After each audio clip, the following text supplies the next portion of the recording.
Assalamualaikum warahmatullahi wabarakatuh. Perkenalkan, nama saya Nuraini Hernanda, NIM 190301224. Di sini saya akan mempresentasikan tentang leverage dan struktur modal. Yang pertama, konsep dari leverage. Definisi leverage. Leverage adalah penggunaan dana atau aset oleh perusahaan yang mengeluarkan biaya tetap dengan maksud agar dapat meningkatkan keuntungan potensi bagi pemegang saham.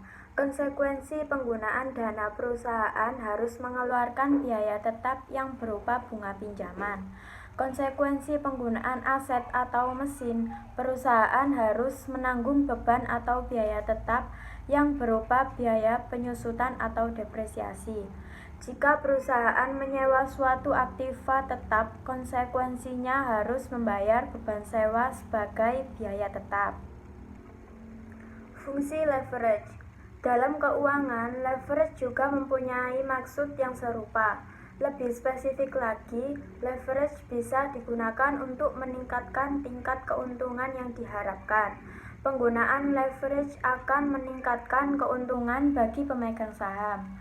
Sebaliknya, leverage juga dapat meningkatkan resiko keuntungan.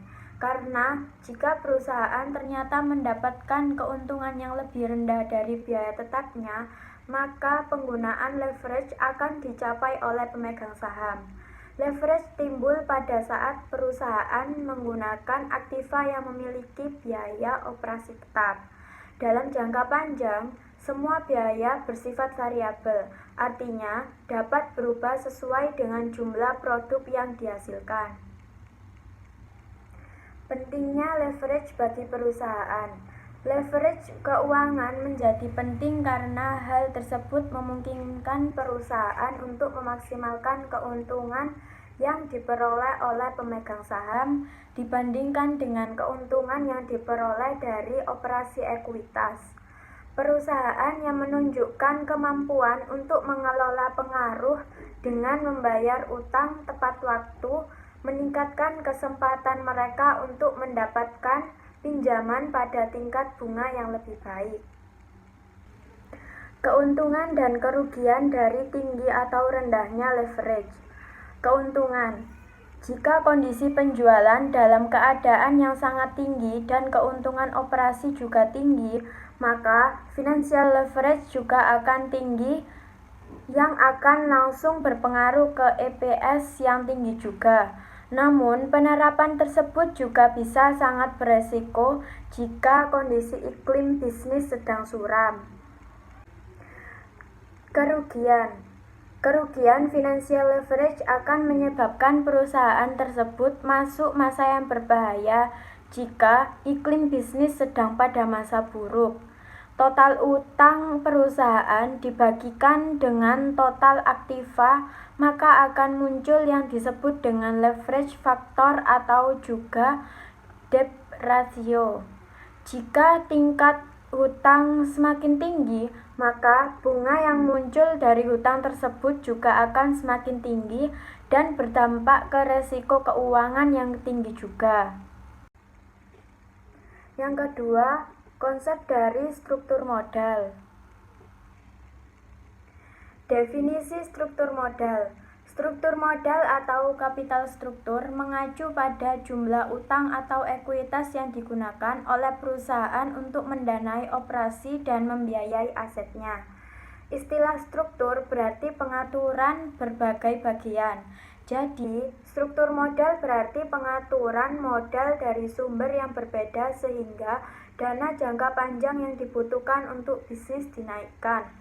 Struktur modal juga dapat diartikan sebagai pembiayaan permanen yang terdiri dari hutang jangka panjang, saham preferen, dan modal pemegang saham atau modal sendiri. Fungsi struktur modal. Dalam fungsi struktur modal terdapat 8 fungsi. Yang pertama, peningkatan nilai perusahaan. Struktur permodalan perusahaan yang sehat membantu meningkatkan harga pasar saham dan sekuritas yang pada gilirannya mengarah pada peningkatan nilai perusahaan. Yang kedua, pemanfaatan dana yang tersedia. Kapital struktur yang baik memungkinkan perusahaan bisnis untuk memanfaatkan dana yang tersedia sepenuhnya. Yang ketiga, memaksimalkan pengembalian. Struktur permodalan yang baik memungkinkan manajemen untuk meningkatkan laba perusahaan dalam bentuk pengembalian yang lebih tinggi kepada pemegang saham, yaitu peningkatan pendapatan per saham. Yang keempat, minimalisasi biaya modal. Kapital struktur yang sehat dari setiap perusahaan bisnis memaksimalkan kekayaan pemegang saham melalui meminimalkan biaya modal secara keseluruhan. Yang kelima, solvabilitas atau posisi likuiditas. Struktur permodalan yang sehat tidak pernah memungkinkan perusahaan bisnis untuk menaikkan terlalu banyak modal utang karena pada saat pendapatan buruk, solvabilitas terganggu untuk pembayaran bunga wajib kepada pemasok utang. Yang keenam, fleksibilitas. Kapital struktur yang sehat menyediakan ruang untuk ekspansi atau pengurangan modal utang sehingga sesuai dengan kondisi yang berubah, penyesuaian modal dapat dilakukan. Yang ketujuh, pengendalian tidak terganggu. Struktur permodalan yang baik tidak memungkinkan pemegang saham mengontrol bisnis yang terdilusi. Dan yang terakhir, meminimalisasi risiko keuangan. Jika komponen utang meningkat dalam struktur modal perusahaan, risiko keuangan yaitu pembayaran biaya bunga tetap dan pembayaran jumlah pokok utang tepat waktu juga akan meningkat. Pentingnya struktur modal bagi perusahaan. Struktur modal penting karena struktur modal bisa mempengaruhi kondisi keuangan perusahaan, bisa mempengaruhi harga saham perusahaan, bahkan kelangsungan hidup perusahaan bisa diprediksi. Risiko bisnisnya bisa dilihat dari yang pertama, kondisi keuangan perusahaan. Kondisi keuangan perusahaan adalah yang paling berpengaruh terhadap perubahan yang terjadi pada struktur modal. Yang kedua, mempengaruhi harga saham. Perubahan nilai saham tentu akan berdampak pada kemakmuran pada para pemegang saham. Dan yang ketiga, melihat risiko perusahaan. Struktur modal perusahaan menunjukkan persentase berapa utang dan ekuitas yang dimiliki. Rasio utang yang terlalu tinggi bahkan sangat tinggi memiliki risiko gagal bayar yang tinggi pula. Komposisi terbaik struktur modal. Penentuan komposisi sumber dana yang tepat oleh perusahaan yaitu menentukan pencapaian struktur modal yang optimal sehingga diharapkan dapat meningkatkan tingkat keuntungan perusahaan melalui saham perusahaan. Perusahaan dalam menjalankan usahanya sebaiknya memperhatikan proporsi atau komposisi struktur modalnya dengan melihat biaya modal dari masing-masing komponennya sehingga akan tercapai struktur modal yang optimal, yaitu struktur modal yang mempunyai biaya modal rata-rata yang rendah. Sedangkan keuntungan atau profitabilitas perusahaan terutama yang berkaitan dengan modal sendiri dan total aktiva dapat diukur dengan indikator-indikator seperti ROI, EPS, ROE, dan lain-lain.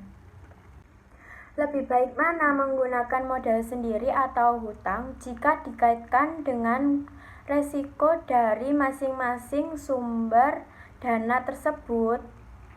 Pembiayaan dengan hutang mempunyai pengaruh bagi perusahaan karena hutang mempunyai beban yang bersifat tetap.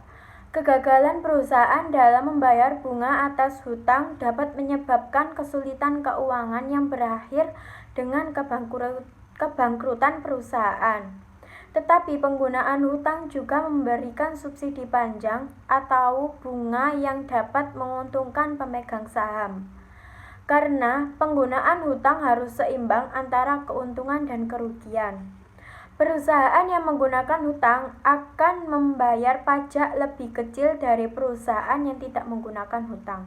Nilai perusahaan yang menggunakan hutang akan lebih besar daripada yang tidak menggunakan hutang. Kesimpulan, dari dua materi atau bab di atas dapat disimpulkan sebagai berikut. Kesimpulan dari leverage. Semakin tinggi leverage, semakin tinggi resiko arus kas pendapatan bagi para pemegang saham biasa. Semakin rendah keuntungan atas leverage, semakin rendah resiko pendapatan. Kesimpulan dari struktur modal. Jika leverage meningkat, maka nilai total perusahaan akan meningkat dan tingkat kapitalisasi menyeluruh meningkat. Jika leverage meningkat, maka nilai per lembar saham perusahaan akan meningkat dan tingkat kapitalisasi ekuitas akan naik. Sekian presentasi dari saya, kurang lebihnya saya mohon maaf. Assalamualaikum warahmatullahi wabarakatuh.